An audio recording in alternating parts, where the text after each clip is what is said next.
반갑습니다. 4월 15일 화요일 큐티 스케치 시간입니다. 오늘 본문은 마가복음 14장 12절부터 26절까지의 말씀입니다. 오늘 본문은 이렇게 시작합니다. 무교절의 첫날 곧 유월절 양 잡는 날에 제자들이 예수께 여짜오되 우리가 어디로 가서 선생님께서 유월절 음식을 잡수시기에 준비하기를 원하시나이까 하매 예수께서 제자 중에 둘을 보내시며 이르시되 성내로 들어가라.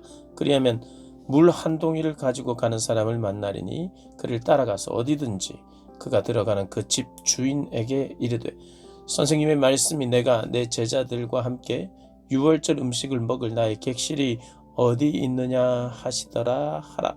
그리하면 자리를 펴고 준비한 큰 다락방을 보이리니 거기서 우리를 위하여 준비하라 하시니 제자들이 나아가 성내로 들어가서 예수께서 하시던 말씀대로 만나 유월절 음식을 준비하니라. 오늘 본문은 이제 최후의 만찬, 예수님의 최후의 만찬을 소개하는 본문입니다. 오늘 본문의 12절부터 16절까지를 보면요. 일단 13절부터 15절을 빼보면 어떤 이야기가 나오냐면 유월절 양 잡는 날 우리가 유월절 음식을 어떻게 잡수시기를 원합니까? 어떻게 준비하기를 원합니까?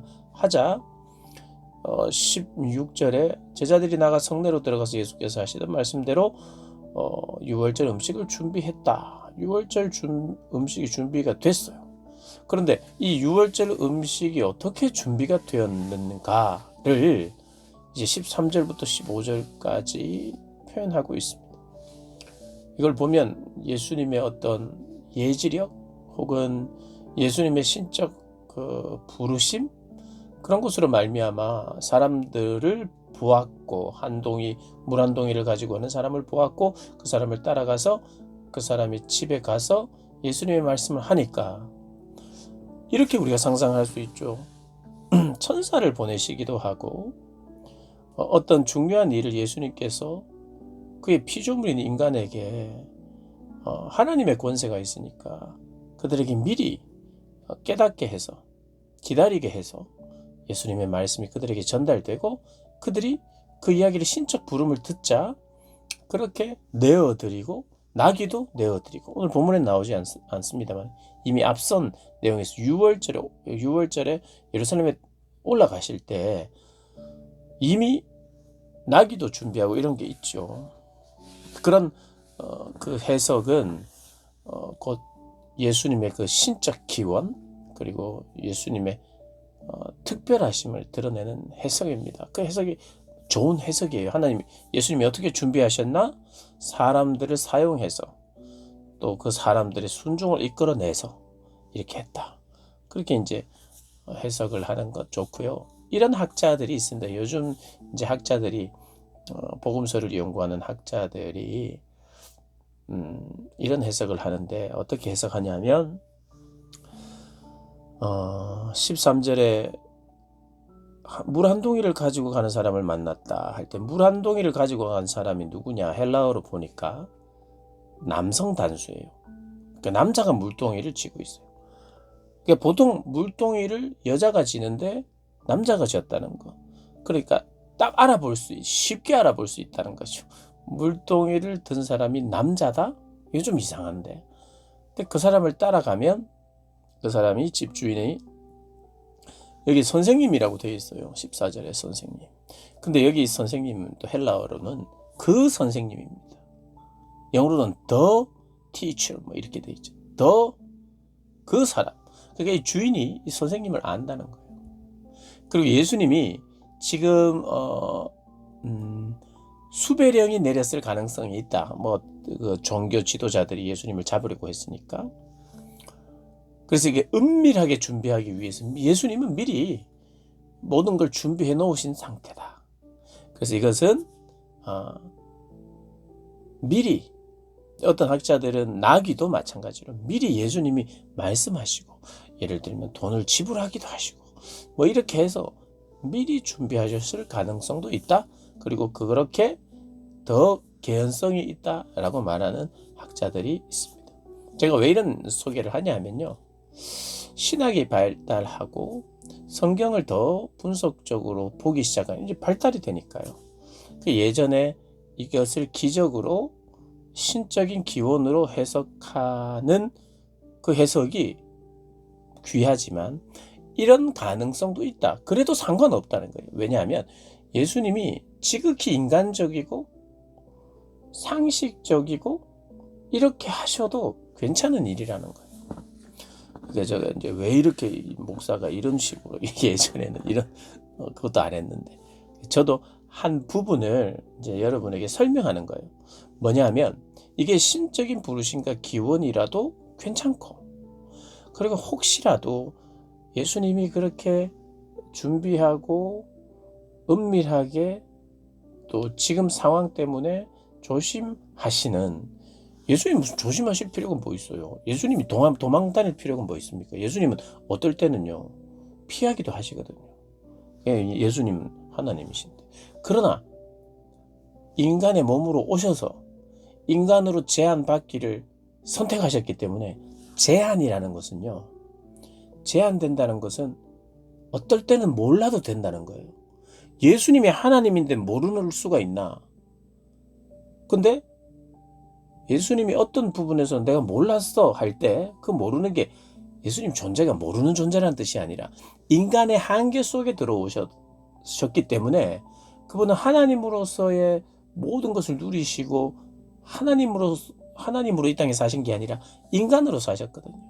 그러니까 이 예수님도 피곤하시면 자야 되고 너무 피곤하면 힘들 수도 있고 너무 피곤하면 아플 수도 있고 또 안 먹으면 안 되는 분인 거예요.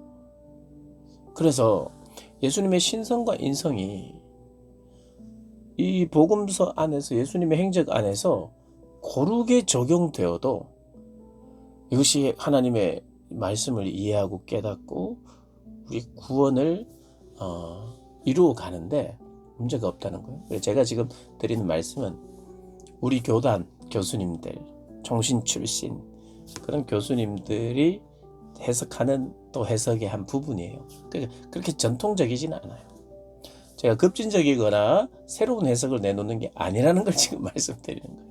이미 20, 30년 전에 제가 배울 때 이런 해석들을 소개해 주셨다는 걸 아시고서 그럴 가능성이 충분히 있구나. 물 한 동이를 떴다는 것이 그 물 한 동이를 쥐고 간 사람이 남자였고 그 사람은 표시가 났고 은밀하게 이 예수님은 미리 준비하셨고 어쨌든 이 본문은 분명한 것은 예수님은 준비하신 분이라는 거예요. 유월절을. 그건 분명해요. 이게 인간적인 그냥 지극히 정상적으로 예수님이 미리 돈도 지불하고 미리 하셨어도 준비하신 것이고 신비로운 방법으로 하셨어도 준비하셨다는. 그러니까 이럴 때는 이게 해석에 논란이 있을 때는 준비하신 것에 포커스를 맞추면 돼요. 그리고 충분히 서로 인정도 하고 양보도 하고 무조건 이거는 신적인 부름이야. 이것이 어떻게 인간적으로 이렇게 했다고 할 수 있어? 이렇게 흥분할 필요가 없다. 적어도 본문이 말하고자 하는 건 예수님이 준비하셨다. 예수님이. 제자들은 몰랐지만 예수님이 준비하셨다. 그런데 또 이 내용이 우리가 여기에 주목하는 동안 갑자기 내용이 이제 가룟 유다 사건이 나오는데요. 가룟 유다를 표현하는 걸 보면 18절에 다 앉아 먹을 때 예수께서 이르시되 내가 진실로 너희에게 이르노니 너희 중에 한 사람 곧 나와 함께 먹는 자가 나를 판다. 이렇게 이야기를 했어요. 그리고 19절에 그들이 한 사람씩 근심하니까 나는 아니지요 말하기 시작하니까 그들에게 이르되 12 중에 하나 곧 나와 함께 그릇에 손을 넣는 자니라. 나와 함께 먹는 자가 나를 팔겠다 그랬다가 나와 함께 그릇에 손을 넣는 자가 팔겠다. 그러니까 이런 표현이 이 가룟 유다가 어떤 사람인가? 나와 함께 했던 사람이에요. 나와 함께 그릇에 손을 넣었다. 뭔가 함께 서로를 신뢰했고 음식에 함께 손을 넣었다는 것은 여기에 이게 어떻게 보면 내가 뭐 이 음식으로 해코지를 한다든지 독을 넣는다든지 이러지 않는 관계라는 의미죠. 한 솥밥 먹었다는 거잖아요. 그런데 그 사람의 배반을 통해서 그것이 역할을 하거든요. 큰 역할을 하거든요. 통해서 내가 죽임을 당한다. 그 예수님 다 아셨다는 거예요. 이들의 배반, 내 제자들이 배반하여 그리고 특별히 가룟 유다가 배신하여 내 죽음에 일조를 했다. 그러니까 사람이 어떤 권력에 의해서 억울하게 죽는 것도 그것도 억울해요.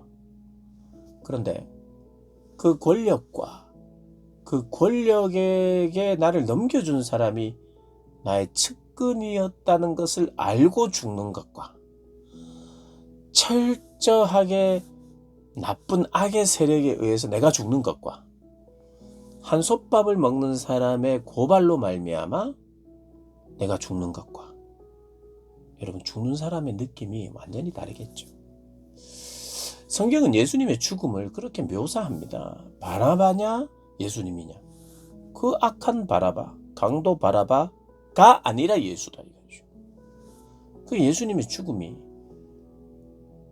더 강도보다 못한 죽음 같고 또 예수님 혼자 홀로 우뚝 서서 십자가에 매달리는 게 아니라 강도들하고 같이 매달려 있는 이 모든 죽음이 그냥 사람이 그냥 죽는다 하는 그런 아픔이나 배신을 어떤 그런 걸 뛰어넘는 온갖 수치를 다 당하는 십자가형 자체가 수치인데 수치와 아픔과 억울함을 다 담은 죽음이라는 것을 오늘 본문이 이야기합니다. 그러면서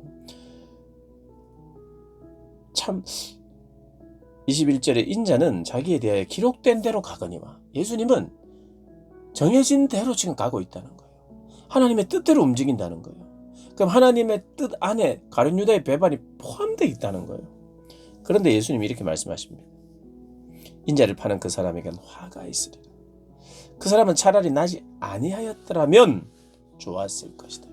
나지 않았으면 좋았을 것이다 그러는데 이렇게 이야기합니다. 나지 않았으면 자기에게 좋았을 뻔했다. 이게 무슨 말입니까? 자기에게는 좋지만 나지 않는 게 다른 사람들에게는 좋았다는 말이 될 수 있거든요. 자기에게는 참 좋아. 이거는 구속의 완성, 예수님의 구속을 위해서 필요한 역할이었다는 거예요. 그래서 이게 가룟 유다의 스스로의 자발적 선택인 것이 분명해요. 그러나 여기에 하나님의 섭리가 있어요. 여러분 이게 해석이 됩니까? 그래서 이것을요 우리 신학적인 용어로는 이렇게 이야기합니다. 긴장. 긴장. 사실은 말이 안 된다는 뜻이에요. 이게 인간의 책임이라고 할 수 있냐? 하나님이 섭리하셨다면서, 하나님이 가룟 유다를 그렇게 태어나게 하셨다면서, 하나님의 주권을 이야기하면 인간의 책임은 아닌 것 같다고 할 때 긴장은 뭐냐 하면 아니야 하는데 맞아 이렇게 맞아 인간의 책임이야. 가룟 유다 봐봐.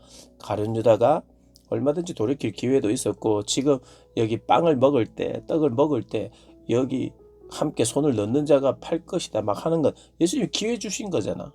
근데 철저히 자기가 선택한 거잖아 하면서 그래 인간이 잘못해서 인간이 악해 가룟 유다 나빠 하면서 여기에 주목하는 하면 하나님의 주권이나 뜻이 이렇게 점점 희미해질 때 다시 아니야 하나님의 뜻이야. 이걸 긴장이라고 하거든요. 그러니까 성경에는 이런 긴장이 많아요. 그런데 이 긴장이 우리로 하여금 성경을 보기 싫게 만들거나 이 긴장 이거 복잡하고 어렵다. 성경의 도의 초보에 이른 사람은 뭐 이건 이거고 저건 이럴 수 있어요. 그러나 지금 큐티 스케치를 들으시는 여러분은 하나님 말씀 안에 이런 인간의 책임과 하나님의 뜻과 섭리에 대한 긴장이 이렇게 있다는 것이 우리로 하여금 정말 신비롭다. 하나님의 말씀은 우리는 이것을 하나만 담을 수 있는데 하나님은 이것을 조화롭게 이루어 가시는구나. 그러면 내가 하는 일과 내 생애 속에서 철저히 내 잘못이지만 이것이 하나님의 섭리 안에 있었고 하나님의 허락하심 안에 있었다는 것을 그런 힌트를 또 보는 거예요. 그러니까 회개할 어떤 이유가 생기는 거예요. 여러분, 예수님은 철저히 사람들이 다 동의해서 악한 본성이 그분을 죽인 거 맞아요. 그런데 계속해서 복음서와 사도행전이나 이렇게 보면요, 너희가 몰라서 그랬다. 그러나 하나님은 알고 계셨다. 하나님은 너희들의 실수를 통해서도 하나님이 죽였다. 이렇게 심지어는 하나님이 죽였다. 너희가 죽였는데 하나님이 죽였다 하면서 내가 한 것이라고 내가 인정할 수밖에 없는데 하나님은 네가 한 것이면서도 네가 한 것이 아니다라고 말하는, 그러니까 하나님이 예수님을 보냈고 예수님을 죽이셨어요. 예수님을 죽이시고 예수님을 또 살리신 거예요. 그게 긴장이거든요. 그런데 이 긴장은 나로 하여금 오히려 더 복음되게 하는 은혜가 있어요. 어쨌든 좀 길어졌지만 이런 긴장이 있어요. 그러면서 가룟 유다를 설명하고 소개하고 그리고 나서 예수님이 또 22절부터는 또 다른 주제가 나오는데, 성찬을 제정하면서 이것은 내 몸이다. 그리고 이 잔은 많은 사람을 위하여 흘리는 나의 피, 곧 언약의 피다. 여러분, 언약의 피는 원래 출애굽 당시에 모세와 백성들, 그리고 하나님과 백성들 사이에 모세가 중보자가 되어 피를 뿌리면서 이것은 언약의 피다.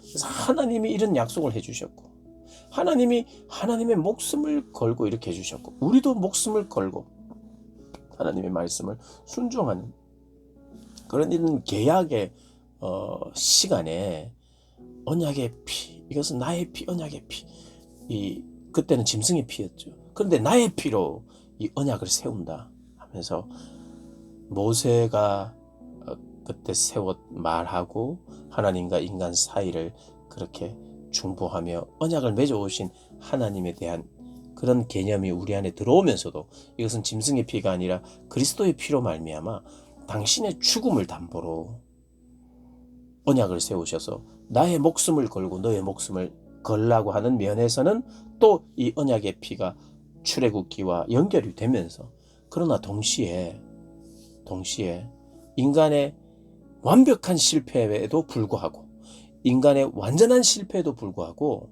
완전하신 그분의 언약의 피는 완전히 실패한 그 자도 세워서 회복시키시고 용서하시고 새로운 언약 관계 안으로 들어갈 수 있다는 것을 오늘 말하는 것이 바로 성찬의 제정입니다. 성찬을 생각할 때마다 그걸 생각하는 거예요. 그래서 언약의 피를 언급하고 그 언약의 피가 무엇인지 우리로 하여금 알게 해서 완벽하게 실패한, 그리고 순전히 나의 책임인데 하나님의 섭리와 주권이 있고 하나님의 일하심이 있어서 이것이 나로 하여금 성경을 읽을 때 이해가 되지 않고 긴장이 있지만, 그러나 이것을 함께 내가 기억하면서 완벽하고 완전한 실패를 세우신 하나님을 생각하고 의지할 때, 말씀의 진리를 믿을 때 이것이 나에게 적용되는 것을 경험하게 되는 것이, 이게 놀라운 신비며 이것이 복음입니다. 고난주간에 이 복음을 경험하시는 우리 모든 분들 되시기를 주님의 이름으로 축복합니다.